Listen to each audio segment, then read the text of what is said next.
좋으신 하나님 감사합니다.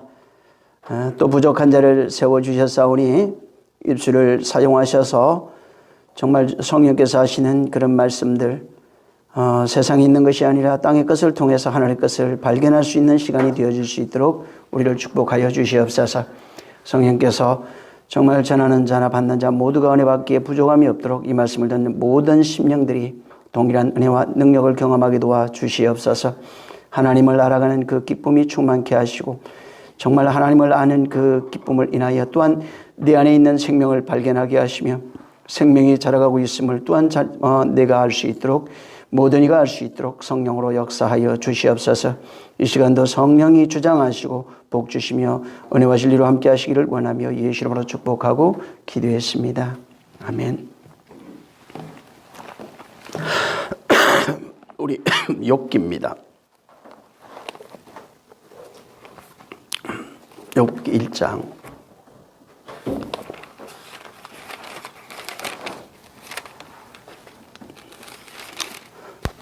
6절부터 12절을 읽습니다. 6절부터 12절 시작. 하루는 하나님의 아들들이 와서 여호와 앞에 섰고 사단도 그들 가운데 왔는지라. 여호와께서 사단에게 이르시되 내가 어디서 왔느냐. 사단이 여호와께 대답하여 가로되 땅에 두루 돌아 여기저기 다녀왔나이다. 여호와께서 사단에게 이르시되 내가 내 종 욥을 유의하여 보았느냐. 그와 같이 순전하고 정직하여 하나님을 경외하며 악에서 떠난 자가 세상에 없느니라. 사단이 여호와께 대답하여 가로되 욥이 어찌 까닭 없이 하나님을 경외하리이까. 주께서 그와 그 집과 그 모든 소유물을 산울로 두르심이 아니니까. 주께서 그 손으로 하는 바를 복되게 하사 그 소유물로 땅에 널리게 하셨음이니이다. 이제 주의 손을 펴서 그의 모든 소유물을 치소서. 그리하시면 정령 대면하여 주를 욕하리이다. 여호와께서 사단에게 이르시되 내가 그의 소유물을 다 내 손에 붙이리노라. 오직 그의 몸에는 내 손을 대지 말지니라. 사단이 곧 여호와 앞에서 물러가니라. 아멘. 또 이제 소론을 또 욥기에 대한 그런 소련을 말씀을 드릴 겁니다. 다음 시간에 또 뭐 1절부터 또 보겠지만은 지난번에 제가 말씀을 드린 것처럼 이 욥기는 어떤 인간의 고난의 문제가 있어요. 인간들이 살아가면서 겪는 어떤 고난, 환난 이런 겁니다. 이런 것에 대한 어떤 해답을 제시하는 책은 아닙니다. 그렇다고 해서 완전히 뭐 무시하는 건 아닙니다. 세상에 있는 것을 통해서 하늘의 것을 말씀하는 내용들이 많이 있기 때문에 또 그런 것은 각각 영감대로 깨닫고 또 발견하시면 되는 겁니다. 문제는 욥기에 대해서 말씀을 드려야 되기 때문에 욥기 자체는 이렇게 인간의 고난의 문제를 이제 제시하고 그것에 대한 해답을 말해 주려고 하는 것이 아니라 이런 것을 통해서 말하고 싶은 것이 뭐냐면 복음을 전하는 겁니다. 복음에 대한 그런 정언을 하는 거예요. 그래서 여기 욥기는 복음을 기록한 책입니다. 그래서 이 욥기에서 말하는 것은 구원받은 의인들, 여기 이제 의인이라 이렇게 나오죠. 그 욥이라고 하는 의인이에요. 그래서 의인들의 인생 혹은 삶 혹은 신앙생활입니다. 이 신앙생활을 통해서 무엇을 배워야 되는지 또 무엇을 깨달아야 되는지 무엇을 알고 그렇게 되어야 되는지를 가르치는 그 책이 바로 이 욥기입니다. 그래서 이 욥기 9장에 가면은 9장 3절에도 신앙의 내용은 신앙생활 한번 보겠습니다. 9장 3절을 한번 읽습니다.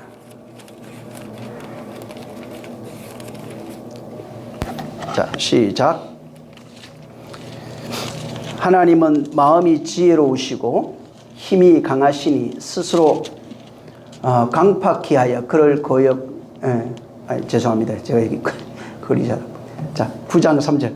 사람이 하나님과 쟁변하려 할지라도 천마디에 한마디도 대답지 못하리라. 예.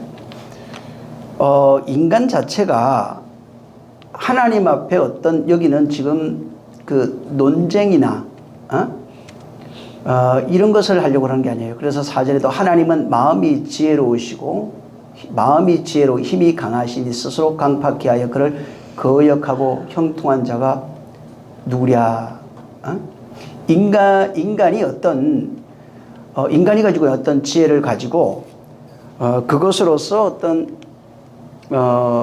답을, 고난이나 이런 것에 대한 답을 지금 말씀하려고 그러는 것이 아니고, 하나님께서 우리에게 말씀하시려고 하는 것은 무슨 논쟁이나 뭐 어떤 쟁변이나 이런 게 아니고, 인간의 어떤 가지고 있는 걸 가지고 따지고 그런 것을 말씀하려고 하는 것이 아닙니다.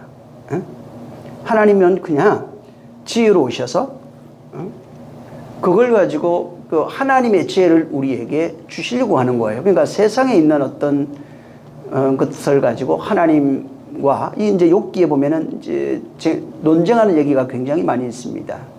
그러다 보니까 이런 것을 가지고 하나님이 우리에게 무엇을 말씀하시려고 하는 것인가, 아니면 뭐 그거에 대해 해결책을 얻으려고 하시는가, 이런 오해를 안 했으면 합니다. 이게 그런 책이 아니고 오직 신앙생활에 관한 신앙생활 자체가 고난인 것을 여기서 욥기는 지금 말해주고 있는 겁니다. 그래서 여기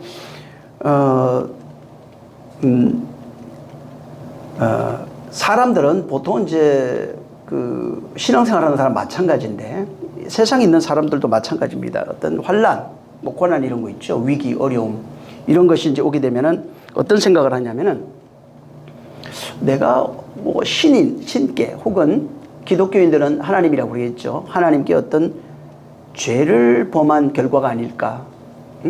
보통 그렇게 생각합니다. 세상 사람들도 어떤 환난과 무엇이 왔을 때 신이 그렇게 했다고, 자기 형벌을 했다고 이런 생각을 합니다. 그래서 은연중에라도 어떤 사람들이 뭐 어려움을 겪는다든가 큰 병을 얻었다든가 이런 생각을 하게 되면은 저 사람이 하나님 앞에 무슨 죄를 졌는가, 혹은 저 사람이 어떤 우리가 알지 못하는 어떤 죄를 범해 가지고 그 신이 저들을 징벌하는 것이 아닌가, 이런 생각을 합니다. 그래서 어떤 어려움이 올 때마다 신이 그랬다라고 하는 얘기를 많이 합니다. 한국 사람, 이제 한국도 많이 어렵죠. 그럴 때마다 신이 형벌한 것이다, 신이 그렇게 한 것이다, 이런 얘기를 하는데 그것은 사실은 틀린 얘기입니다. 그리고 그 말 하는 것 자체가 무엇을 기준으로 그런 얘기를 하게 되어 있냐면은 율례와 도덕이라고 하는 것, 인과 율입니다. 율법을 근거로 한 인과 율로, 인과입니다. 인과와 율로서 그 판단하는 겁니다. 그래서 내가 가지고 있는 율법적 그런 그 도덕을 가지고 다른 사람들을 판단하고 난도질하게 되어 있습니다. 이게 이제 도덕을 가지고 있는 사람들의 모형이에요. 그래서 이제 고난을 볼 때, 고난은 보통 대개 사람들은 신의 형벌 혹은 신의 징벌, 이런 식으로 이제 생각하게 되어 있는 겁니다. 자, 근데 성경의 고난이나 환난, 전쟁 이렇게 굉장히 많이 나옵니다. 이것의 본질이 하나 있어요. 그러니까 고난의 본질, 뭐 성경에 나오는 어떤 환난이라든가 전쟁, 고난, 뭐 이런 것들이 많습니다. 이런 것의 본질이 뭐냐면은 첫사람의 파괴입니다. 옛사람의 죽음을 말합니다. 옛사람을 파괴시키는 거예요. 첫사람을 파괴하는 겁니다. 그리고 전에도 얘기했지만 첫사람이 그 첫사람을 하나님이 창조하셨는데, 그 첫사람은 그 바울이 얘기한 것처럼 옛사람의 죽음을 역창조라고 하는 말을 했습니다. 이 역창조라는 말은 파괴를 말합니다. 첫사람의 죽음을 말합니다. 이 파괴가 없으면은 절대로 새 사람으로 창조되는 사역이 없어요. 그래서 고난이라고 하는 게 뭐냐면 전부 다 첫사람 아담을 고난이라고 하는 역창조를 통해서 새로운 피조물로 만드는 것이 고난의 본질이에요. 이것은 모든 인생들에게 펼쳐지는 인생의 역사죠. 자기 인생의 역사 가운데 펼쳐지는 그 하나님의 역사의 현실이고, 또 그 하나님의 역사하심의 바로 본질이기도 합니다. 그래서 이 지금 그 욥기를 읽으면서 욥기 속에서 하나님이 욥을 통해서 펼쳐가시는 하나님의 그런 첫사람 아담, 첫사람을 다시 창조하시는 그 내용으로 이 욥기를 보지 않는다면은 욥기는 이해하기가 굉장히 어려운 겁니다. 고린도전서 그 3장에도 보면 바울이 그 첫 창조, 거기 이제 율법을 말합니다. 율법을 그렇게 이제 말했는데, 율법, 처음 주신 율법 자체가 하나님이 그 창조하시는 그 종말이 아니라는 겁니다. 궁극적인 어떤 목표 지점이 아니에요. 율법은 어떤 궁극적인 목표 지점을 말하는 것이 아니고, 율법 자체는 새로운 것을 위해서, 거기는 이제 진리, 이렇게 돼 있어요. 그게 율법이 아니라, 율법은 결국은 진리를 위해서 창조되었다는 겁니다. 율법은 과정이라는 거예요. 그러니까 율법을 통해서 율법의 과정을 거쳐서 새로운 피조물로 창조되는 그 과정의 이제 시작점이라는 겁니다. 그래서 이 지금 그 창세기에 나오는 그 창조도 마찬가지예요. 그 창조를 통해 시작점이에요. 이것을 통해서 인생의 그 역사, 인간이 살아가고 있는 역사 기간 동안에 진리의 말씀을 그가 깨달아서 그 말씀으로 첫 것이 파괴되고 완전히 하늘에서 온 새 것으로 새롭게 지어지는 그 새로운 창조를 경험하는 그런 그 시간, 그것이 인간의 역사고 또 우리의 역사이기도 한 겁니다. 그래서 궁극적인 그 하나님의 목적은 처음 것이 아니라 새 것입니다. 첫 것을 우리에게 주신 것은 새 것을 만들기 위해서 첫 것을 우리에게 허락하신 겁니다. 근데 이 살아가는 과정 속에 첫 것을 가지고 우리가 살아가는 인생들이, 다시 말하면 율법을 가지고 율법 아래 살아가는 인생들이 우리고 인생들의 모습이에요. 근데 이 인생을 살아가면서 육체 가운데 사는 사람 치고 단 한 사람도 고난을, 아픔을, 눈물을 경험하지 않는 사람은 없습니다. 바로 이 고난, 그때 주어지는, 인생을 살아가면서 율법의 세상에서 주어지는 그 고난이 바로 하나님의 역창조의 시작이에요.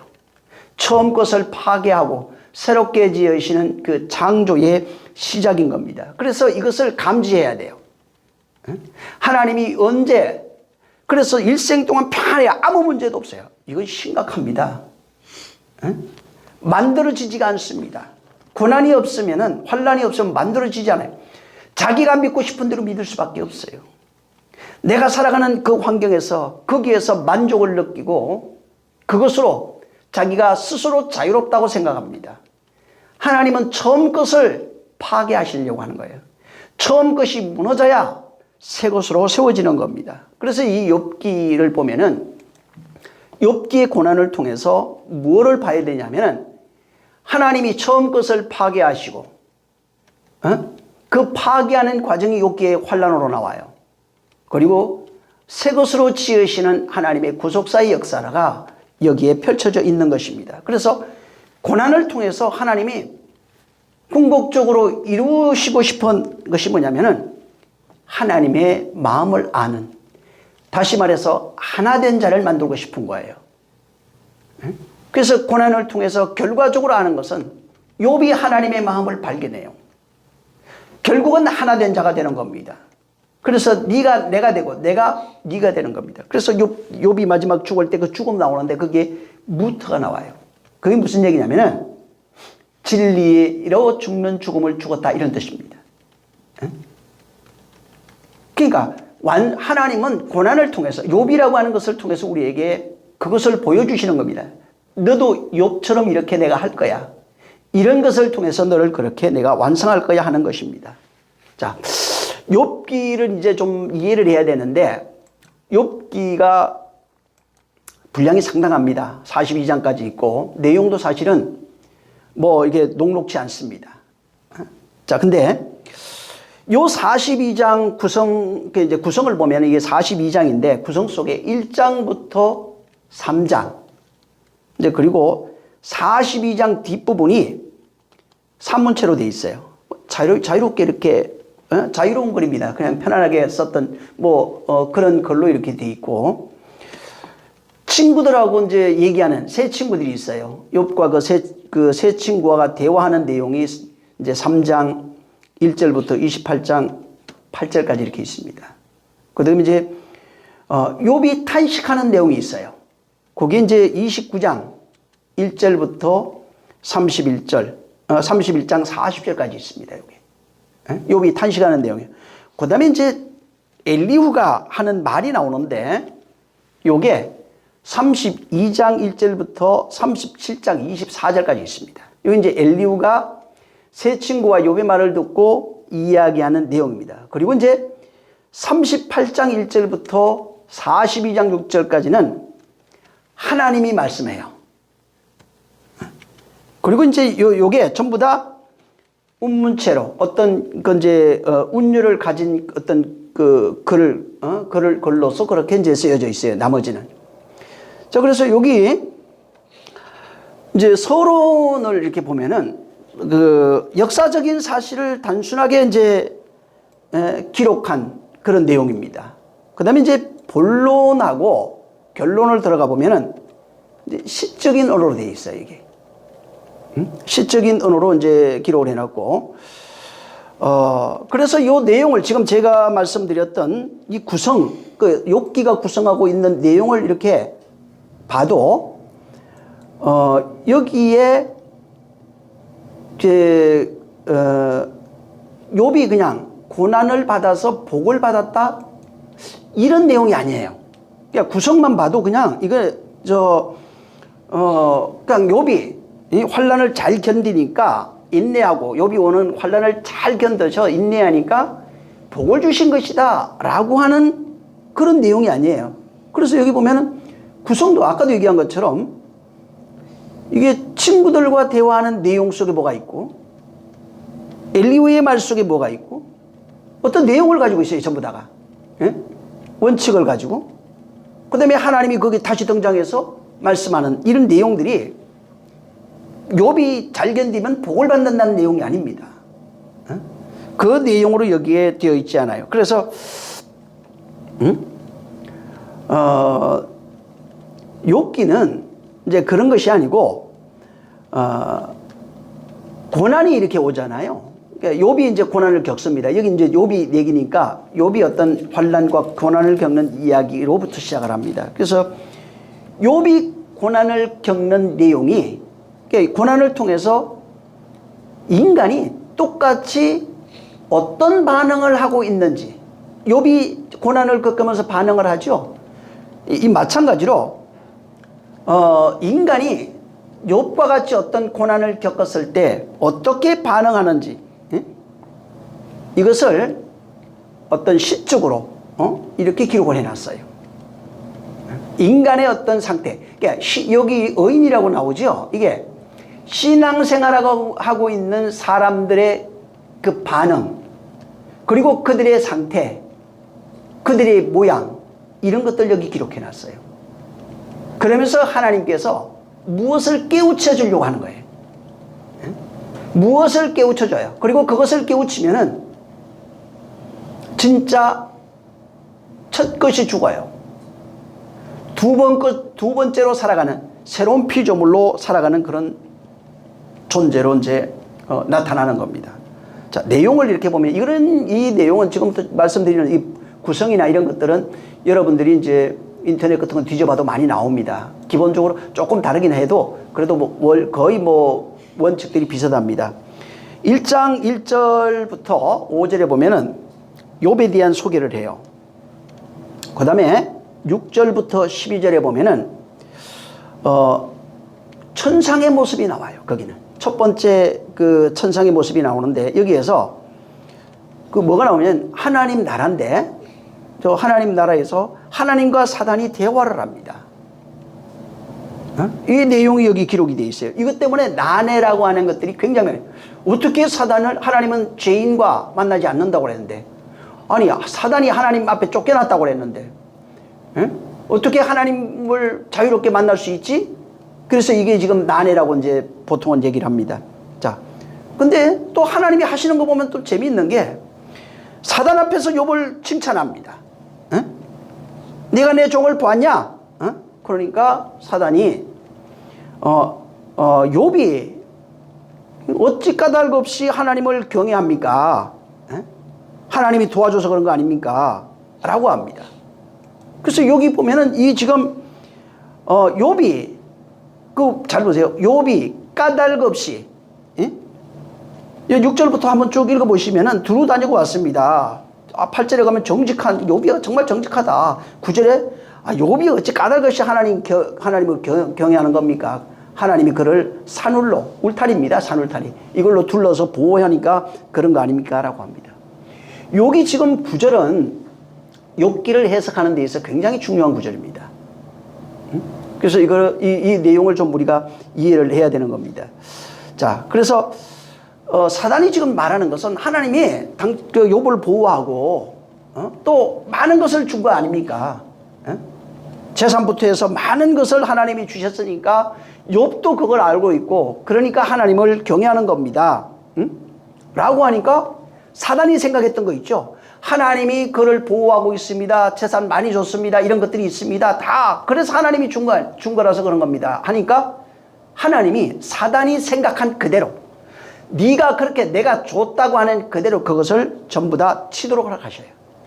그것이 이제 12절까지 있는 그런 내용이에요. 그 다음에 이제 13절부터 22절에 가면은 욥이 이제 재난, 이게 환난을 당하는 그런 장면이 나오는데 여기에 하나님이 그 재난의 이유가 뭐냐? 하나님이 사단에게 허락했어요. 그러고 나니까 사단이 내려와서 욥을 치는 장면이에요. 그 다음에 다시 이제 2장 1절부터 6절에 가면은 천상의 장면이 다시 나와요. 근데 뭐가 나오냐? 욥이 그의 모든 소유가 다 없어졌어요. 뭐 자식도 죽고 다 없어요. 근데 거기 뭐라고 되냐면 저가 순전함을 지켰다고 하나님이 칭찬해줘요. 그러니까 사단이 하라는데 네가 생각하는 대로 한번 해봐라 했는데 끝까지 내가 순전함을 잃지 않겠습니다 라고 고백하면서 하나님을 원망하지 않아요. 그러니까 하나님이 그거를 칭찬해 줍니다. 그러니까 사단이 뭐라고 하냐면 욥의 살과 뼈 이걸 한번 쳐보십시오. 그러니까 하나님이 목숨만 놔두고 다 쳐봐라. 네가 하고 싶은 대로 한번 해봐라. 또 허락하시는 겁니다. 그러니까 2장 7절부터 10절에는 욥이 육신의 고난이 당하는, 육신이 재난을 당하는 장면이 나오고 그 다음에 그 이어서 11절부터 13절에는 이제 비로소 새 친구가 등장합니다. 그 다음에 3장에 가면은 욥이 자신이 겪었던 내용들이에요. 자기 자신이 겪었던 그 삶, 이런 것들을 저주합니다. 자기가 살아왔던 모든 것을 저주하는 내용이 3장에 다 있어요. 그 다음에 4장부터 다시 26장까지 보면은 이거는 그 욥과 세 친구들의 변론이에요. 논쟁입니다. 그냥 계속 말하고 논쟁하고 하는 내용들이 4장부터 26장까지 있는 겁니다. 그래서 여기 이제 그 세 친구의 변론이 총 이제 세 부분으로 나와 있어요. 세 부분인 것은 세 친구가 각각이 자기가 가지고 있는 어떤 지식들, 자기가 가지고 있는 경험들, 이런 것을 동원해 가지고 내가 생각하는 욥이 환난을 당하는 이유와 원인, 그 다음에 욥의 상태, 이런 것들을 이제 말하는 내용입니다. 근데 공통적인 것이 뭐냐면 욥 네가 뭐 잘못한 거야. 뭔가 잘못해. 너는 모르는데 뭔가 잘못한 것이 있어.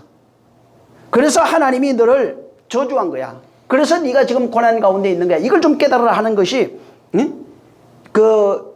세 친구들의 주된 논쟁의 이야기입니다. 근데 욥이 뭐라고 그러냐면 나는 아무런 잘못이 없다.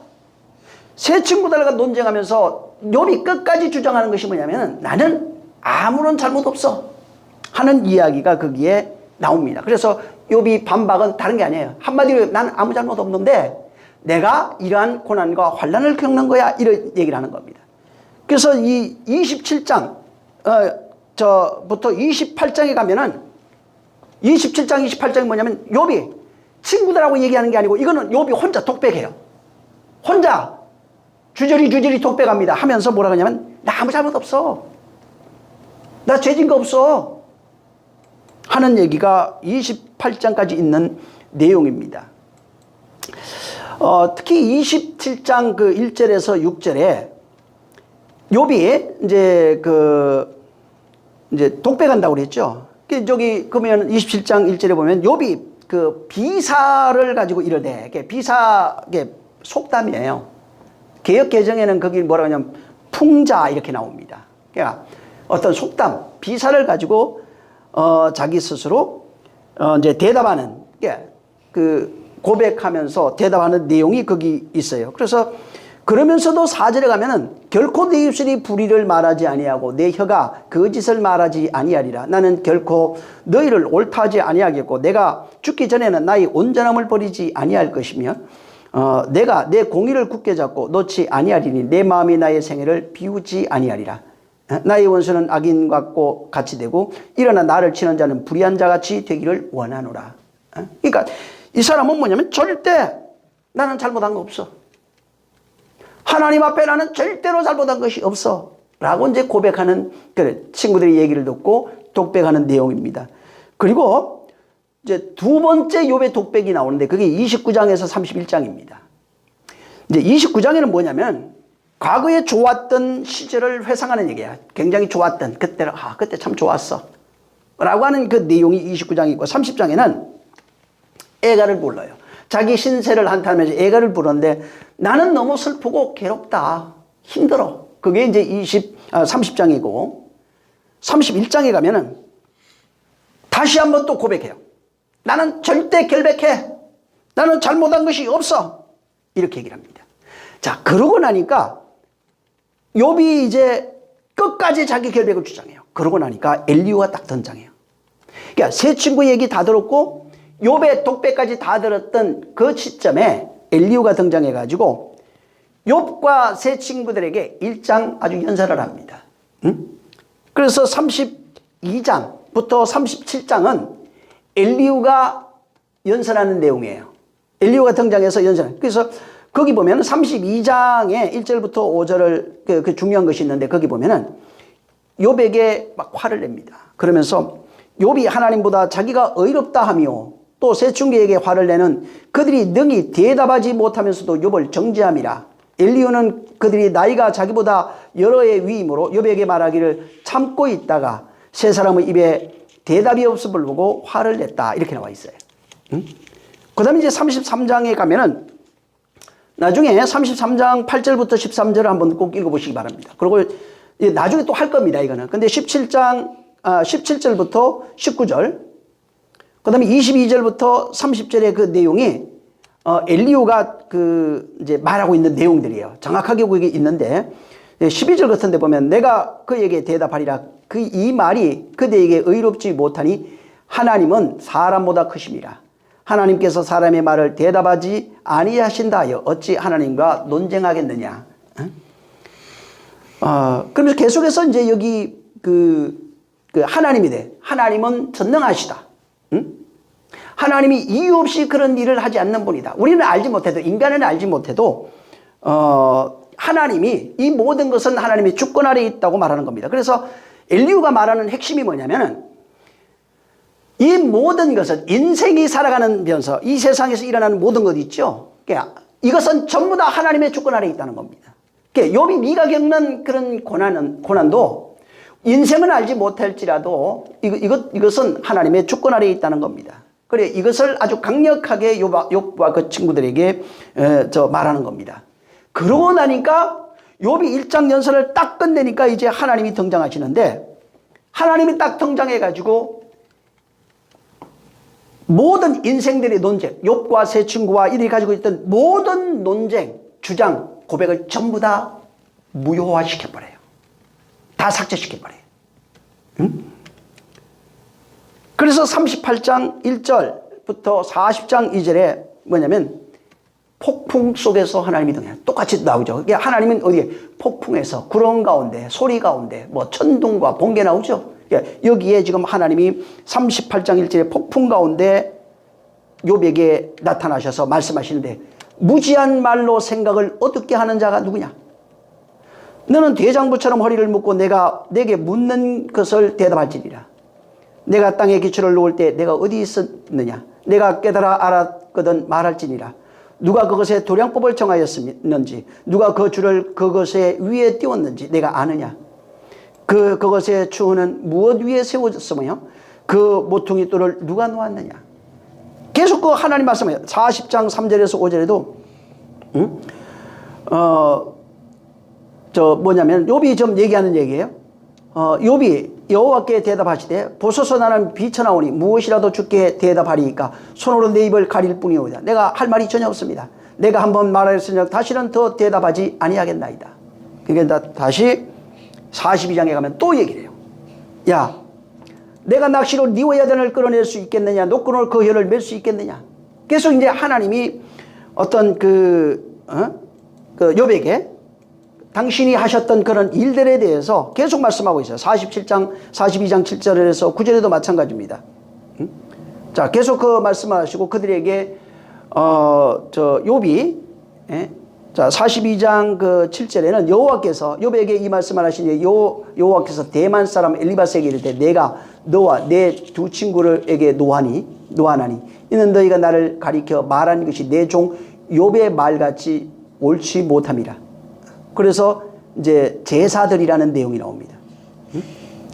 그래서 욥이 그들을 위해서 또 제사합니다. 자, 그다음에 이제 그 욥이 회복하는 내용이 42장 10절부터 17절까지 있습니다.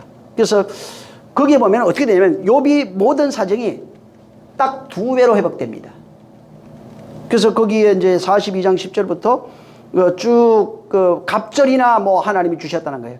모든 형제와 자매 이전에 알던 이들이 다 와가지고 음식을 함께 먹으면서 이제 봅니다. 뭐 말년에 보면은 처음보다 더 많이 더 복을 주셨는데 뭐 양 14,000, 낙타 6,000, 소 1,000결이 뭐 쭉 해서 훨씬 더 이제 많습니다. 딸, 첫째 딸, 둘째 딸, 셋째 딸, 이게 전부 다 더 주신 그런 이야기들이 나와 있어요. 자, 근데 이제 이제 문제는 이제 이거는 개관을 우리가 이제 들었고, 자, 그러면은 잘 보세요. 욥기 1장을 한번 보세요. 욥이 신앙생활을 하고 신앙생활하는 욥의 상태, 그 다음에 신앙생활의 어떤 신앙 고백과 그의 어떤 신앙의 상태, 이런 것들을 이해할 수 있는 부분이 욥기의 1장에 있어요. 자, 먼저 20절, 21절, 22절 한번 여기를 한번 읽어보세요. 시작. 욥이 일어나 겉옷을 찢고 머리털을 밀고 땅에 엎드려 경배하여 가로되 내가 모태에서 적신이 나왔은즉 또한 적신이 그리로 돌아가올지라. 주신 자도 여호와시오 취하신 자도 여호와시오니 여호와의 이름이 찬송을 받으실지니이다 하고 모든 일에 욥이 범죄하지 아니하고 하나님을 향하여 어리석게 원망하지 아니하니라. 예. 참 이 욥이 대단한 것이 뭐냐면은 여기 전 재산 다 잃었어요. 알거지 됐습니다. 그냥 오늘날 전 재산을 고사고 조금만 잃어도 뭐가 좀 안 돼도 하나님 원망하잖아요. 근데 욥은 전 재산을 다 잃었어요. 그리고 자기 자식 다 죽었어요. 그냥 한순간에 죽어버렸어요. 모든 재산 다 뺏기고 홀로 남았습니다. 그리고 자식도 다 죽었어요. 생각해, 이 상태에서 과연 이런 고백할 수 있을까요? 20절부터 지금 있는 내용은 이건 사실은 제가 봐도 불가능할 거예요. 오늘날 기독교인들 정말 불가능한 얘기입니다. 작은 거 하나에도 원망하고 하나님 어찌 그럴 수 있습니까? 기도하고 난리치죠.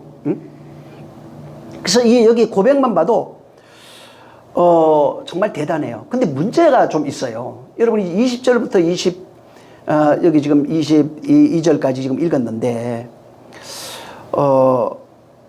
지금 이 환난을 겪고 난 이후에 욥이 자기 신앙, 자기의 믿음을 그래도 나는 그 하나님을 찬송하겠습니다 라고 했는데 하나님이 고난을 허락하신 의도, 그 고난을 통해서 욥이 깨닫고 고백해야 하는 의도와는 전혀 다른 고백을 하고 있어요.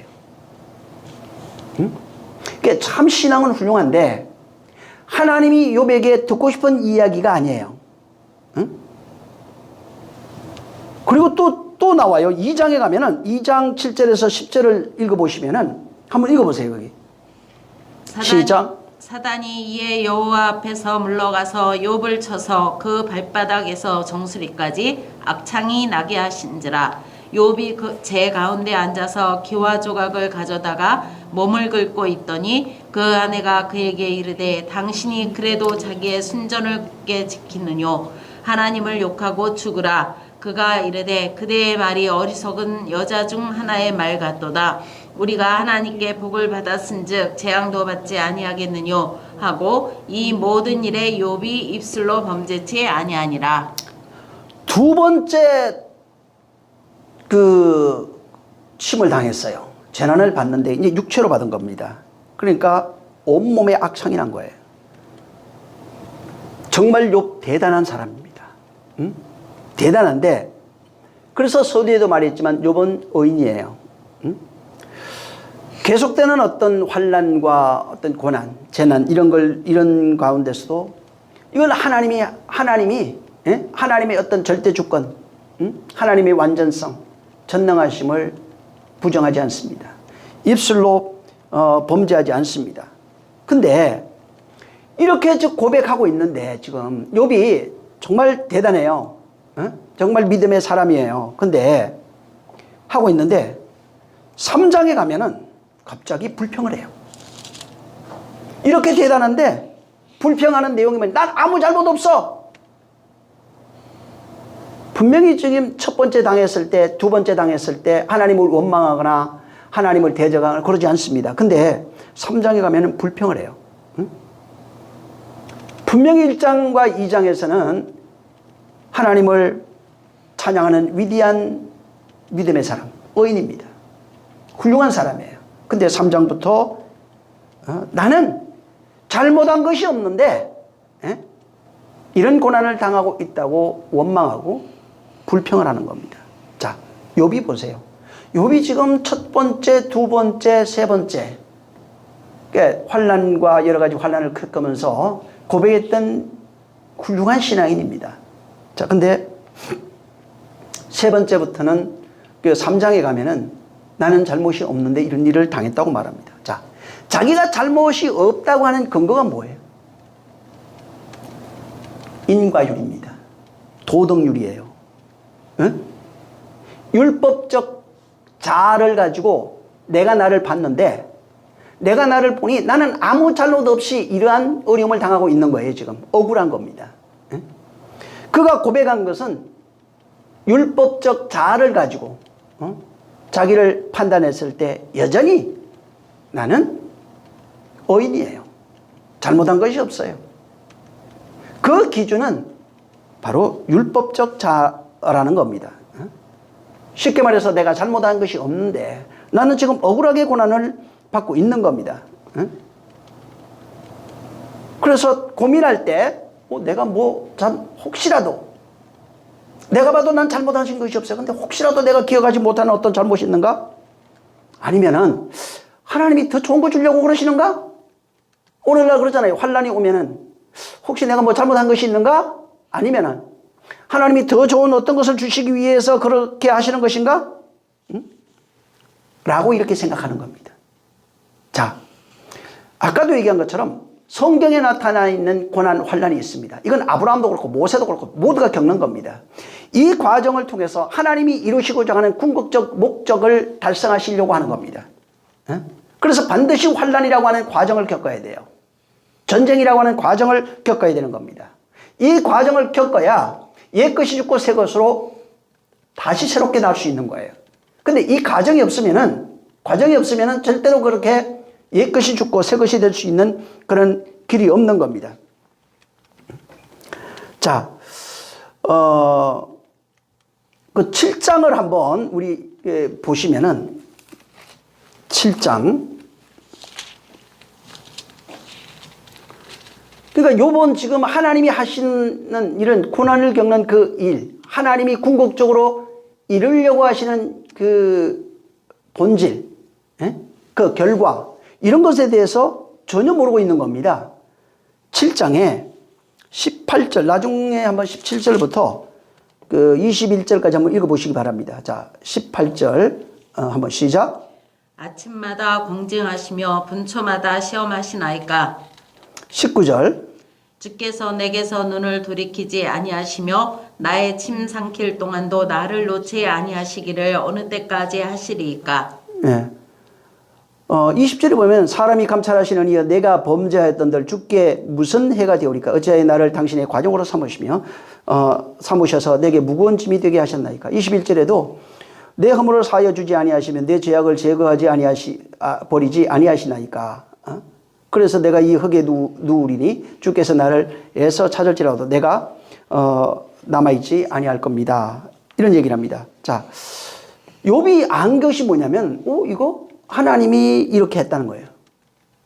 여기 지금 그 7절부터 17절부터 21절의 내용을 쭉 읽어보면은 하나님이 허락해가지고 내가 이런 그 고난을 겪고 있다는 것을 알았어요. 알고 있었어요. 하나님의 이런 것이 주권하에 있다는 겁니다. 10장에 가봐도 10장 한번 보세요. 10장에 7절, 8절. 나중에 7절부터 14절을 천천히 좀 읽어보세요. 여기 자 7절 시작. 주께서는 내가 악하지 않은 줄을 아시나이다. 주의 손에서 나를 벗어나게 할 자도 없나이다. 주의 손으로 나를 만드사 백체를 이루셨거늘 이제 나를 욥기 10장 7절 그 다음에 8절 7절 읽어주세요. 8절. 주의 손으로 나를 만드사 백체를 이루셨거늘 이제 나를 멸하시나이다. 자 8절까지 읽었습니다. 근데 여기 8절에도 주께서 9절에도 주께서 10절에도 주께서 11절에도 주께서 12절에도 주께서 13절에도 14절에도 계속해서 주께서. 그러니까 이게 지금 욥이 지금 아는 것이 뭐냐면은 이 모든 환난은 하나님의 주권 아래 있다는 것을 인정해요. 알고 있어요. 이게 하나님의 뜻이라는 것을 다 알고 있는 거예요. 전부 다 이게 하나님이 하시는 일이라는 것을 알고 있어요. 그런데 문제가 뭐냐면 나는 무죄예요. 그러니까 이게 하나님이 하는 걸 알아요. 이게 뭔가 이게 하나님이 하시는 거야. 근데 나는 무죄예요. 응? 근데 여기 지금 잘 보면은 지금 이것도 하나님이 하시는 일이고 이것도 하나님이 하시는 일이고 저것도 하나님이 하시는 일이에요. 그런데 잘 보세요. 욥의 고백을 보면은 욥이 가지고 있는 인과 율법적 자아를 가지고 하나님이 하시는 일을 판단하고 있어요. 그러니까 하나님이 율법적 자아를 가지고 율법적 기준 선악입니다. 이것을 가지고 하나님의 주권, 하나님이 그래서 이렇게 하시고 저래서 하시고 이렇게 일하시고 전부 다 보면은 욥이 가지고 있는 자아, 인과 율을 근거로 해서 하나님의 주권과 일하심을 전부 다 고백하고 있는 거예요. 응? 자, 욥이 의인 맞아요. 하나님도 의인이라고 그랬습니다. 응? 문제는 의인의 삶이라고 하는 것은 인과 율법적 선악이라고 하는 이걸로 그 의인이 결정되지 않는다는 겁니다. 근데 욥은 의인은 인과 율로 결정된다고 생각했어요. 그러니까 의인이라고 하는 것은 하나님이 본 의인이란 개념이 욥은 자기가 생각하는 인과 율법적 선악의 기준이라고 하는 이걸 가지고 선한 사람은 하나님이 복을 받고 악한 사람은 심판하시고 이런 식으로 해서 하나님의 일하심과 주권이 결정된다는 거예요. 그러니까 의인에게는 그러니까 선한 이에게는 복을 주시고 악인은 심판하시고 이런 개념이에요. 그래서 욥은 하나님도 이렇게 인과 율법적 선악의 기준을 가지고 심판하고 그렇게 일하고 계시는 것을 오해한 겁니다. 자, 그런데 욥이 생각한 것은 나는 무죄하다고 그랬죠. 나는 의인이다. 난 무죄하다. 난 하나님 앞에 잘못한 것이 없다는 겁니다. 그러니까 욥의 의로움이라고 하는 것이 자기가 생각하는 자기의 그 의로움의 그 기준이 뭐냐면 율법적 자아로 말미암아 곧 선악의 판단으로 볼 때 자기의 행위, 자기의 행실이에요. 욥이 지금까지 자기 자신이 지금까지 하나님 앞에 살아왔던 자기의 행실이 하나님 앞에 의로웠기 때문에 내가 의인이라고 인정받는다는 겁니다. 그래서 뭐라고 고백하냐면 모든 것이 하나님의 뜻이 맞습니다. 다 하나님의 뜻입니다. 그런데 저는 죄가 없습니다. 하나님이 그렇게 하시는 분 맞아요. 주권 아래에 있는 분이 맞는데 그런데 저는 죄가 없어요. 하나님은 인과율로 판단하시잖아요. 근데 나는 내가 그런 인과율로 보실 때 의인입니다. 나는 근데 죄가 없습니다. 나는 의인입니다 라고 하나님 앞에 항의하고 있어요. 그래서 하나님 앞에 자기가 율법적 자아로 자기를 보니까 너무 훌륭한 거예요. 그래서 하나님 앞에 자기의 의로움을 아주 당당하게 고백하는 겁니다. 항의하는 거예요. 주장하는 거예요. 그래서 보통 이 세상은 인과율이라고 그래요. 이게 뭐냐면 이 세상을 살아가면서 이제 어떤 결과가 있잖아요. 뭐 병이 됐든 무엇이 됐든 그 모든 그 결과는 원인이 있다는 겁니다. 어떤 원인과 결과를 가지고 있어요. 인과율이라고 하는 것은 원인과 결과를 가지고 있는 겁니다. 자, 근데 의인이었던 지금 욥이 하나님 앞에 이제 환란이 닥치고 나니까 나는 의인인데 어째서 하나님 나를 심판하십니까? 라고 합니다. 오늘도 마찬가지죠. 사실 기독교인들이 어떤 어려움이 오면 하나님 두 가지로 봐요. 내가 뭐 잘못했나? 하나님 더 큰 걸 주시려고 그러나? 요 기준이 뭐냐면 전부 다 인과율이에요. 율법적 선악의 기준을 가지고 내가 나를 보고 있고 하나님을 그렇게 보고 있는 겁니다. 그래서 욥도 하나님 앞에 따진 거예요. 내가 잘못 없습니다. 난 잘못한 것이 없습니다. 그래서 욥은 자기가 자신을 볼 때 자칭 의인입니다. 정말 내가 봐도 나는 훌륭한 신앙인이에요. 오늘날 기독교인들이 마찬가지예요. 지금 인과율, 율법적 자아를 가지고 자기를 바라보는 사람은 자기 의를 하나님 앞에 자랑하게 돼 있어요. 그래서 결국은 그 의를 가지고 하나님을 따지고 하나님 앞에 기도하게 돼 있는 겁니다. 오늘날 우리가 알아야 되는 것은 욥과 같이 율법적 자아의 의를 가지고 있는 사람들은 하나님을 따집니다. 자기의 의를 드러내고 자랑하게 돼 있고 자기의 죄가를 볼 수 없습니다. 문제는 뭐냐면 성경은 이렇게 인과율, 율법적 자아를 가지고 판단하는 의, 이런 것을 복음으로 인정하지 않아요. 이런 것은 복음이 아니에요. 행위로 말미암는 의, 이런 것은 복음이 아니에요. 이런 것은 전부 다 뭐냐면 내가 자랑하는 의는 원인과 결과예요. 내가 이렇게 해서 이런 결과를 가진 거예요. 내가 이렇게 노력해서 이거 열심히 해서 이렇게 땀을 흘려서 하나님을 헌금을 많이 해서 기도를 많이 해서 이런 논리를 가지고 자칭 의인이에요. 그리고 하나님 앞에 그 의, 하나님도 그렇게 나를 보는 줄 알고 하나님 앞에 그 의를 드러내고 자랑하게 되어 있는 겁니다. 여기 지금 이 욥기에 나오는 이 사단이 나오는데 사단이 지금 하나님 앞에 하나님과 대화하는 내용 속에도 뭐가 있냐면 인과율이 있어요. 하나님이 이렇게 했기 때문에 저렇게 된 겁니다 라고 하는 인과율이 있어요. 이걸 가지고 진짜 하나님이 욥에게 요구하시는 주신 그 복음과 요구하는 믿음의 의가 희석돼 버렸어요.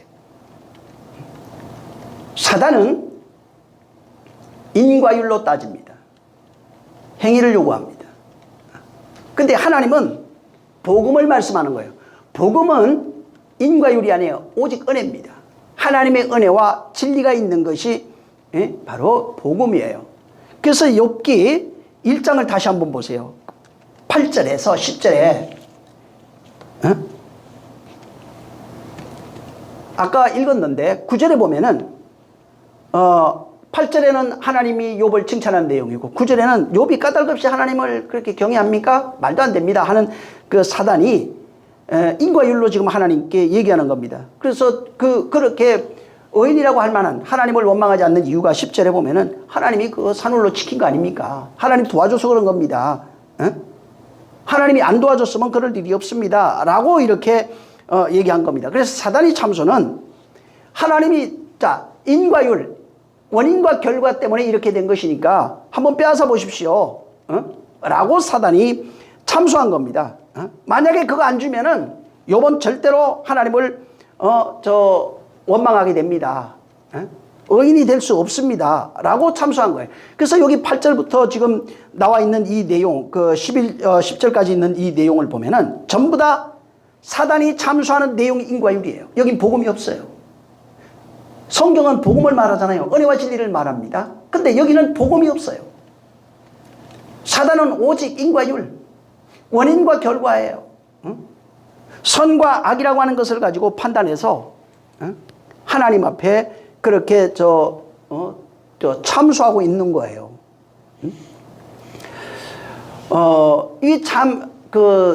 창세기 3장에 보면은 사단이 있고, 이제 그 아담 타락하는 내용이 있죠. 선악과 먹고, 그 하나님이 있고, 심판하시고, 사단이 있습니다.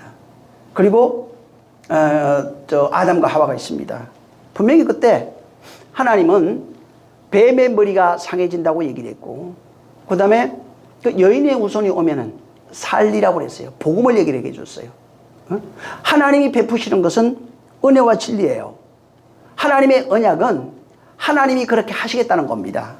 근데 여기 지금 마귀는 바로 인간이 가지고 있는 율법적 자, 인과 율로서 하나님을, 인간을 참수하고 하나님 앞에 그것으로 나가서 그것으로 하나님의 심판, 하나님의 복음을 희석시켜버리는 것입니다.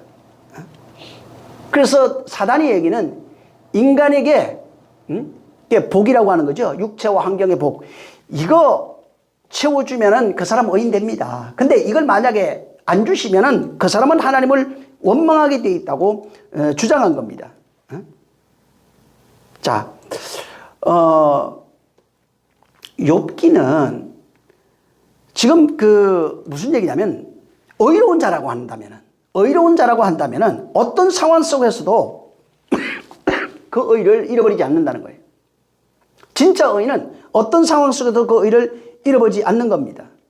근데 인간이 볼 때는, 인간은 원인과 결과로 봅니다. 그러니까 이렇게 했기 때문에 이렇게 되는 거예요. 오늘날 기독교인들 전부 다 그렇습니다. 제가 볼 때는 거의 99%가 원인과 결과로 하나님을 섬기고 있어요. 하나님 복을 주시면 잘해요. 하나님이 이걸 해주시면, 이 사업 잘 되게 해주시면, 자식을 주시면, 하시면, 이렇게 내가 열심히 하겠습니다. 헌금도 하겠습니다. 그래서 하나님이 주시면 그렇게 내가 의인 되겠습니다 하는 게 사단이에요. 여기 지금. 사단은 하나님이 주신 것 때문에 그렇게 의인 된 겁니다. 하나님을 섬기는 겁니다. 라고 하는 거예요. 오늘날 근데 이걸 서술없이 기독교인들이 하고 있는 거예요. 교회에서. 하나님 이렇게 해주시고 저렇게 해주시고 하시고 해주시면 내가 그렇게 할 겁니다. 헌금도 잘할 거고 11조 2배로 할 것이고. 지금 사단이 하고 있는 일들을 그대로 지금 재현하고 있어요. 인간은 끊임없이 어떤 행위에 의의를 드러내려고 그래요. 하나님은 그것이 아니에요. 행위 의의를 요구하시는 게 아니에요. 하나님은 인과율로서 우리를 보시는 것이 아닙니다. 율법은 인과율이 맞아요. 근데 율법을 겉으로 봤을 땐 인과율인데 안으로 보게 되면 사랑이에요. 그래서 하나님이 율법을 주신 것도 우리를 살리기 위함이라고 그랬어요. 그래서 율법을 통해서 십자가의 언약이 우리 안에 세워지기를 그가 바라시는 겁니다. 다른 율법의 세상에 태어난 인간들에게 고난이라는 것을 통해서, 고난이 뭐예요? 진짜 고난은 신앙생활 하면서 그 고난이 하나님이 주신 고난인 줄 알아요. 그러니까 신앙생활 하기 전에는 그냥 내가 재수 없어 그런 거예요.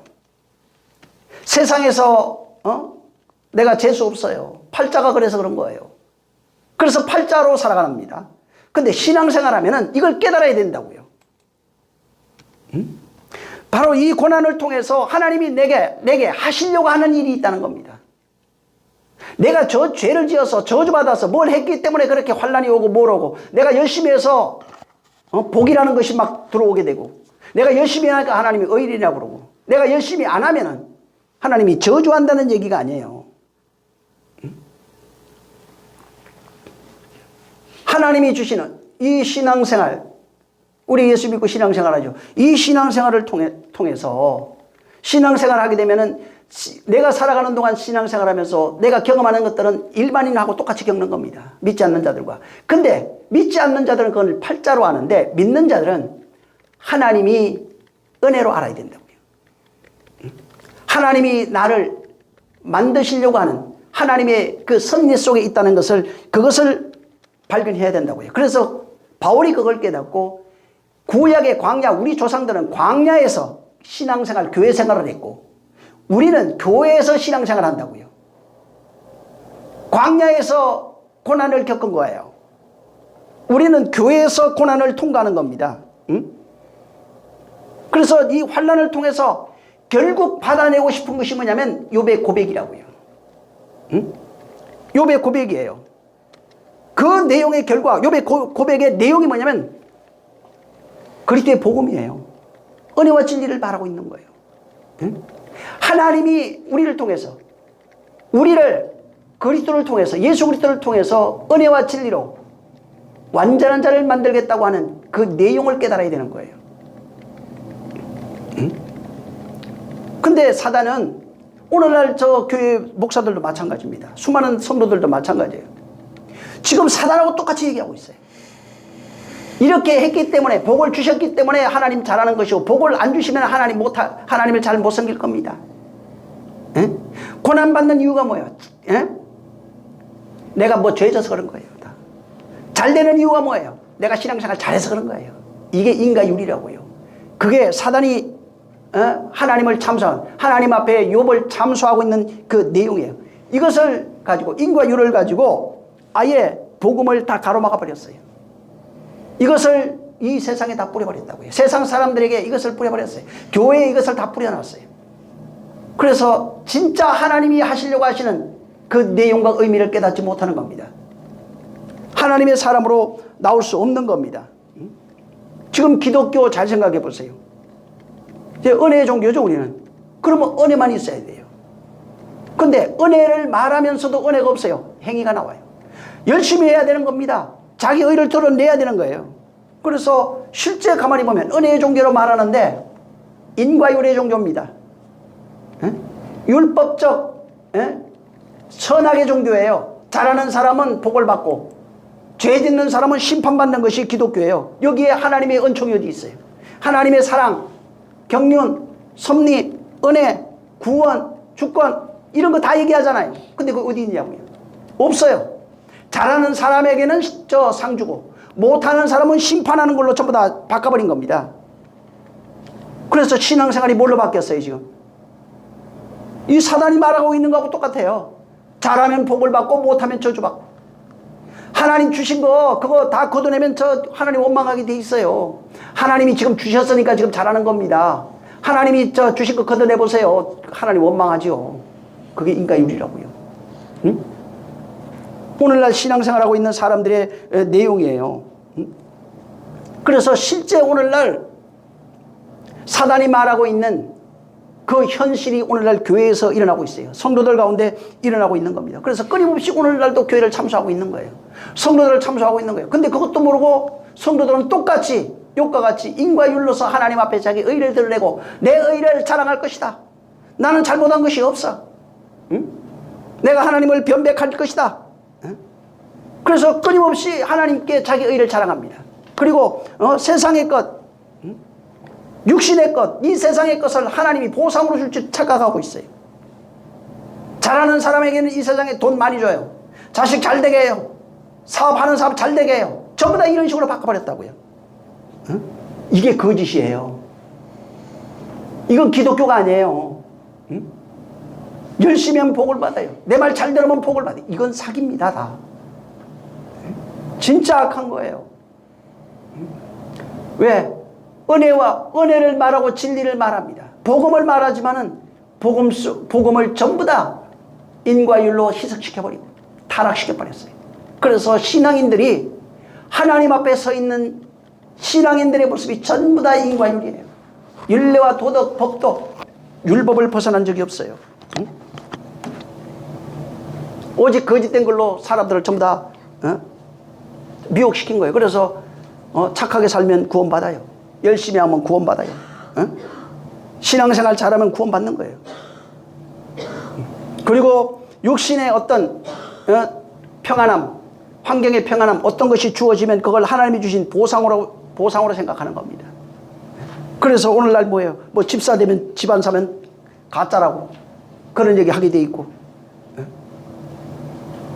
세상의 육체가 복받아야 된다, 환경이 복받아야 된다, 자식이 복받아야 된다, 전부 다 이 세상의 걸로 전부 다 바꿔버리지 않았나요? 만약에 그런 사람들한테 욕과 같이 자식을 다 뺏어버리면, 육체의 건강 다 뺏어버리면, 자기 재산 다 뺏어버리면 어떻게 할 것 같아요? 욕보다 못한 존재가 돼버립니다. 아마 하나님 원망하고 난리 났을 거예요. 하나님을 저주하고 아마 난리 났을 겁니다. 자, 근데 인과율이라고 하는 것은 그게 한계예요. 끊임없이 자아의 의, 자기의 의로서 하나님 앞에 가서 자기의 의를 내놓고 대가를 바라고 있는 그 신앙생활을 할 수밖에 없는 겁니다. 우리가 욥기를 잘 알잖아요. 욥기 열심히 공부하고 욥기의 내용을 잘 우리가 이해하면은 잘못된 신앙생활, 하나님 앞에 진짜 하나님이 원하는 신앙생활이 무엇인지, 내가 지금 하나님 앞에 신앙생활하고 있는 나의 모습이 무엇인지, 사람들이 하나님 앞에서 신앙생활하고 있는 그 신앙생활의 모습이 무엇인지 이것을 잘 알 수 있어요. 그래서 정말 잘못되어 있는 것, 하나님의 뜻과 상관없는, 전혀 상관없는 것들을 가지고 하나님 앞에 자랑하며 서 있는 우리의 모습들을 발견해 갈 수 있는 겁니다. 지금 욥은 인과율로 하나님 앞에 있어요. 다시 말해 율법이에요. 율법적 자아를 가지고 하나님이 의인은 복을 주시고 악인은 심판하신다는 이 자아를 가지고 자기를 받고 그 자아를 가지고 하나님 앞에 변백하고 있는 겁니다. 사단도 마찬가지입니다. 이 세상에 있는 율법적 그 인과율로서 하나님을 참수하고 있는 거예요. 하나님은 인과율로 인간을 대하면 인간은 단 한 사람도 살아갈 수가 없어요. 왜 그러냐면 율법이 뭐라고 했습니까? 의인은 없나니 하나도 없다고 그랬어요. 모두가 죄 안에 있고 사망 안에 있다고 말했습니다. 근데 어떻게 살아요? 인과율로 대하면 우리는 죽는 겁니다. 근데 하나님은 은혜로 우리에게 대하려고 할지라도 인간은 하나님이 은혜로 다가오셨는데 인간은 인과율로 하나님 앞에 나가는 겁니다.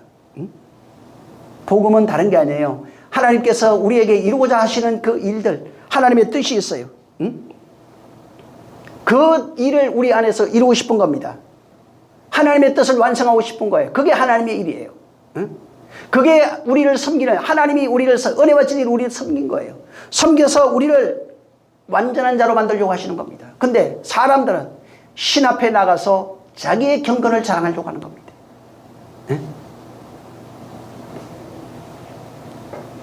만약에 인과율에 속해 있다면 끊임없이 하나님 앞에 자기를 자랑해요. 왜? 내가 열심히 했는데 왜 이 모양이지? 욥하고 똑같은 겁니다. 내가 잘한다고 했는데 내가 신앙생활 얼마나 잘했어. 새벽기도 한 번도 안 빠지고 주일날 한 번도 안 빠지고 헌금 떼먹은 적도 없고 내가 교회 봉사 한 번도 빼먹은 적이 없고 왜 이렇게 열심히 하고 있는데 왜 이런 어려움이 오는가? 왜 하나님이 나를 심판하고 있는가? 이게 전부 다 인과율이라고요. 그래서 인과율에 속해 있으면 하나님의 은혜를 발견하지 못합니다. 하나님이 하시려고 하는 것을 알 수가 없어요. 끊임없이 율법의 종로로 답니다. 하나님 앞에도 율법으로 서요. 신앙생활 전부 다 율법으로 합니다. 다른 사람 보는 거 율법으로 봅니다. 율법적 시각을 가지고 다른 사람을 판단하고 정죄하게 돼 있고 난도질하게 돼 있어요. 그러면서 자기도 그렇게 하나님 앞에서 인과율, 율법으로 자기를 심판하고 정죄하고 끊임없이 회개하며 머리를 조아릴 수밖에 없는 겁니다. 스스로 의인인 줄 착각하잖아요. 하나님이 왜 믿는 자가 의인이라고 그랬으니까 의인입니다 하는데 인과율에 딱 속하는 순간 어떻게 됩니까? 나는 죄인입니다. 아니 금방 의인이라며. 나는 금방 죄인이라고 금방 그 인과율에 사로잡히게 돼 있어요. 금방 불의한 자가 돼버립니다. 의인이었다가 순간에 불의한 자로 사로잡히게 돼 있는 겁니다. 하나님은 우리에게 은혜 베푸시려고 하는 거예요. 여기 지금 그 하나님이 우리에게 이 욥기를 통해서 말씀해 주고 싶은 것은 다른 것이 아닙니다. 인과율의 법칙에서 벗어나는 거예요. 인과율의 법칙에서 신율로 바로 우리를 부르시고 계시는 겁니다. 율법 아래 종노라고 있는 자들을 인간편에서 하나님이 다가오셔가지고 인간편에서 우리를 바로 은혜로 진리로 우리를 만들어 가시려고 하는 겁니다. 이게 복음이에요. 인간의 시각으로 이걸 보면 안 보여요. 인간의 시각으로 하나님을 판단하면은 하나님이 내게 역사하는 것을 본다면은 절대로 하나님의 은혜를 알 수가 없는 겁니다. 하나님은 하나님 편이 아니라 인간 편에서 은혜 베풀어 주신 겁니다. 인간 편에서 그가 다가오신 거예요. 욥은 지금 자기의 모든 그 재산부터 해갖고 모든 것을 다 뺏어갔어요. 쉽게 말하면 이게 뭐냐면 욥이 지금 가지고 있는 모든 재산 있잖아요. 자식들도 있을 것이고 재물도 있고 육체도 있습니다. 자, 이게 뭐냐면 욥이 가지고 있는 자기 의예요. 재산도 그렇고 자식도 그렇고 육체도 그래요. 이게 내가 가지고 있는, 내가 율법적 자아로 나를 볼 때, 인과율로 볼 때 내가 훌륭한 사람이에요. 의인이라고요. 이 기준으로 내가 이렇게 복을 받아서 의인으로서 내가 복을 받아서 이런 많은 재산을 가지고 있는 거예요. 내가 가지고 있는 내가 나를 볼 때 의인으로 판단되고 있는 기준이 나와 내 환경과 내 자식들인 겁니다. 그래서 이것을 가지고 자칭 인과율로서 하나님 앞에 의인으로 서서 하나님을 경외하는 자가 된 겁니다. 그래서 지금 이 자기가 가지고 있는 이런 하나님을 경외하고 의인이라고 하는 이유가 이거예요. 의인으로 서 있는 까닭이 바로 이거예요. 육체와 환경과 재산, 물질 전부 다 이런 겁니다. 근데 하나님이 욥이 가지고 있는 그걸 전부 다 뺏어버린 거예요. 자기가 자랑할 수 있는 인과율로서 의인으로서 의인이라고 하는 내가 가지고 있는 기준점이에요. 이게 재산, 자식, 물질, 육체, 이게 내 의를 자랑할 수 있는 기준점이라고요. 측량점이에요. 이게 내 의의 바로 기초라고요. 이것을 전부 다 뺏어버렸어요. 완전히 이것을 다 뺏어버렸어요. 그래서 욥이 가지고 있는 인과율이 아니에요. 이제는 이걸 뺏어버리고 욥이 가지고 있는 인과율의 기준이 되는 걸 전부 다 파괴시켜버렸어요. 파괴시키고 어떻게 했냐면 하나님의 의를 그에게 부여하시는 겁니다. 그게 십자가예요. 하나님의 의, 일방적으로 하나님이 그에게 찾아오셔서 이제 하나님의 의를 그에게 부여해요. 그게 하나님이 그에게 부여하신 은혜와 진리예요. 욥이 그때 그 하나님의 은혜와 진리를 이것을 깨닫고 고백하는 겁니다. 하나님이 듣고 싶은 것은 그거예요. 네가 가지고 있는 그 의라고 하는 기준점, 자식, 재산, 재물, 자기 의, 모든 거 육체 다 있어요. 이걸 전부 다 파괴시키고 비로소 하나님의 은혜를, 하나님을 만난 이후에 하나님의 은혜를 경험하고 하나님의 은혜를 고백하기를 바라시는 거예요. 그가 고백하기를 바라시는 거예요. 그래서 욥에게 결국 받아내고 싶은 건 뭐냐면은 자기 의가 아니라 하나님의 은혜로 말미암는 그 의를 말하는 겁니다. 다시 말하면 신약으로 얘기하면 믿음으로 말미암는 그 의를 고백하기를 욥에게 요구하신 거예요. 욥이 고백해야 되는 것은 자기 의가 아니에요. 나는 변명하겠습니다. 나는 죄 없습니다. 변백할 겁니다. 이게 자기 기준점이라고요. 다 빼앗겼는데도 여전히 남아있던 것이 뭐냐면은 자기 안에 자아의 기준점, 자기 의의 기준점인 인과율이 그대로 남아있었어요. 이것까지 전부 다 하나님의 은혜를 만나고 나니까 다 파괴돼. 하나님 만나고 나니까 파괴되고 이제 하나님의 은혜 없이는 살 수 없는 그런 존재가 되는 겁니다.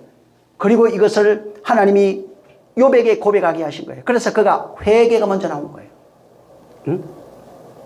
그가 회개하고 하나님의 은혜를 받아들인 거예요. 하나님이 하시는 그 진리의 내용을 그가 깨달아 버린 거예요. 하나님은 이렇게 욥이 이 내용을 깨닫고 그렇게 고백해 주기를 바라시는 거예요. 네 의가 아니라 믿음으로 말미암는 의. 네 의는 욥은 자기 의로서 끝까지 가요. 42장까지 앞에까지 41장 끝까지. 근데 하나님은 네 의가 아니라는 거예요. 네 의로는 안 된다는 거예요. 하나님이 주시는 은혜와 진리로만 될 수 있다는 겁니다. 그래서 내가 이렇게 하겠다는 거예요. 이 욥기는 욥으로 살고 있는 인생들의 우리의 모습이에요. 우리의 모습을 욥이라고 하는 존재를 통해서 표현해 놓고 욥이 고백하고 살아가는 방식을 우리의 모습으로 그대로 재현해 놓은 겁니다. 욥이 하고 있는 행위가 전부 다 우리가 하는 행위예요. 우리가 살아가는 방식이에요. 이것이 전부 다 파괴돼야 돼. 내가 의롭다고 생각하는 것이 전부 다 파괴되는, 빼앗기고 나니까 파괴된 거예요. 근데 우리는 안 뺏기고 있잖아요. 그걸 깨달아야 되는 거예요. 은혜를 받으려면은, 진짜 은혜를 알려면은 그분 만나야 되는 거예요. 그분 만나면 이 세상에 있는 모든 부질없다는 걸 알아야 돼요. 물질, 지식, 육체, 시간, 자식, 아무것도 아니에요. 주신 이도 하나님이고 거두신 이도 하나님이에요. 다 그거는 그 세상에 속한 것들은 하나님, 그건 내 의를 자랑하는 것밖에 안 된다고요. 하나님이 우리의 의를 요구하는 게 아니라고요. 믿음으로 말미암는 은혜, 그 믿음으로 말미암는 은혜의 기초가 거기에서 그래서 회개부터 나온 거예요. 회개를 통해서 하나님의 은혜와 진리를 발견하는 자가 되길 바라시는 거예요. 응? 그래서 이 욥기를 보면서 여기에 하나님이 나를 만드시려고 하시는 하나님의 그 열심, 열정, 하나님의 사랑, 이런 것들이 여기 다 있어요. 이걸 깨달아야 되는 겁니다. 여기에 복음이 있다고요. 복음의 은혜, 그 복음의 진리, 이거 여기에 그게 있어요. 그래서 이걸 하나님은 여기로 우리를 끌고 가시는 거예요. 욥을 통해서 너를 보라는 겁니다. 나를 보고 거기에 끌려가라는 겁니다. 그리고 욥과 같은 고백에서 바로 무트타무트 같은 죽음, 욥과 같은 죽음을 맞이하라는 얘기예요.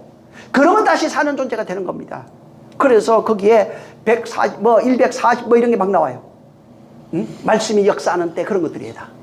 응? 진짜 이 욥기, 이거 또 다음 시간에 1절, 아직 또 서론이에요. 1절 1장을 볼 텐데 1장을 한번 잘 읽어보세요. 1장에 여기 답이 다 있어요. 1장에 굉장히 중요한 내용이 있어요. 계시록도 그랬죠. 정말 1장에 중요한 것들이 다 있어요. 여기에 이 답을 해놨어요. 한마디 더 첨언하자면 사단은 나예요. 우리 모습이에요. 욥이 살아가는 방식은 우리 신앙인들이 살아가는 방식이에요. 하나님은 그 모든 것, 욥과 같이 자의로 나오는 모든 것을 전부 다 파괴시켜버립니다. 그걸로는 안 돼요. 이것이 깨지지 않으면 새로운 것으로 덧입을 수가 없어요. 그래서 바울은 그걸 깨닫고 그리스도로 덧입으라는 거예요. 새로운 것으로 좀 덧입어야 된다고요. 옛 것이 지나가야 된다고요. 정말 이와 같은 역사가 저와 여러분 가운데 임하시길 예수님으로 축원합니다. 같이 기도하겠습니다. 기도할 때 주여, 정말 이 복음은 하나님의 복음, 일방적 은혜입니다. 거긴 인간의 공로가 누구만큼도 없어요. 일방적 사랑, 일방적 은혜, 일방적 진리예요. 이걸 깨닫고 고백해야 돼요. 욥기에서 그거 못 깨달으면 여러분 욥기를 진짜 알면 신앙생활이 뭔지를 알고 어떻게 신앙생활을 해야 되는지를 알 수 있어요. 내가 정말 이 욥기를 통해서 하나님이 기뻐하시는 온전한 신앙생활을 해달라고. 사람들 끊임없이 교회 자랑하려고 그러죠. 자기 의. 끊임없이 그 의로 나가려고 그러잖아요. 그래서 사람들이 나를 보는 게 두렵잖아요. 어떻게 나를 볼지, 내가 어떻게 해야 될지, 이거 안 잡으면 나 죽을 것 같고. 정신 바짝 차려야 됩니다. 이 시간 기도할 때 주여, 욥기를 통해서 정말 하나님이 기뻐하시는 은혜와 진리 속으로 내 의가 아닌 하나님의 의로 나아갈 수 있는 자가 되게 해달라고 한번 기도합니다. 좋으신 하나님 아버지 감사합니다. 우리를 축복해 주셔서 우리로 정말 하나님의 은혜를 알게 하셨사오니 하나님 아버지, 하나님이 주신 그 은혜로 말미암아 우리가 진리된 자 되게 하시고 하나님이 찾으시는 그 의가 믿음으로 말미암는 의만이 우리 가운데 드러날 수 있도록 역사하여 주시옵소서. 욥이 자랑한 것은 내가 가지고 있던 의, 율법적 자아로 말미암는 그 의밖에 없사오니 하나님 아버지여, 우리가 이 세상 사람들 육체로 말미암아 이 세상에서 가지고 있는 우리의 의가 하나님 앞에 한 가지도 없도록 역사하여 주시옵소서. 우리의 의는 다 파괴되고 오직 하나님의 의만 남아서 진리로 지으시려고 하시는 하나님의 뜻대로 우리가 지원받는 그런 존재 되게 하여 주시옵소서. 성령이 함께 하시고 복 주시기를 원합니다. 이 말씀을 듣는 자들 주시로 엮기를 통하여 하나님을 알고 영적 신앙생활 하나님이 기뻐하시는 대로 그렇게 바뀌어갈 수 있도록 역사하여 주시옵소서. 성령이 함께 하기를 원하며 예수 이름으로 축복하고 기도했습니다. 주님이 가르쳐준 기도하고 마칩니다. 하늘에 계신 우리 아버지여, 이름이 거룩히 여김을 받으시오며 나라에 임하옵시며 뜻이 하늘에서 이룬 것 같이 땅에서도 이루어지리이다. 오늘날 우리에게 일용할 양식을 주옵시고 우리가 우리에게 죄진 자를 사하여 준 것 같이 우리 죄를 사하여 주옵시고 우리를 시험에 들게 하지 마옵시고 다만 악에서 구하옵소서. 나라와 권세와 영광이 아버지께 영원히 있사옵나이다. 아멘. 감사하신 주여, 우리를 축복하시고 큰 은혜와 진리로 역사하여 주시옵소서. 우리 하나님의 능력과 권세가 충만케 하여 주시옵소서. 주여, 우리를 진리로 인도하여 주시옵소서. 저주가 끊어지게 도와주시옵소서. 모든 영광 하나님께 드립니다. 수고 많이 하셨습니다.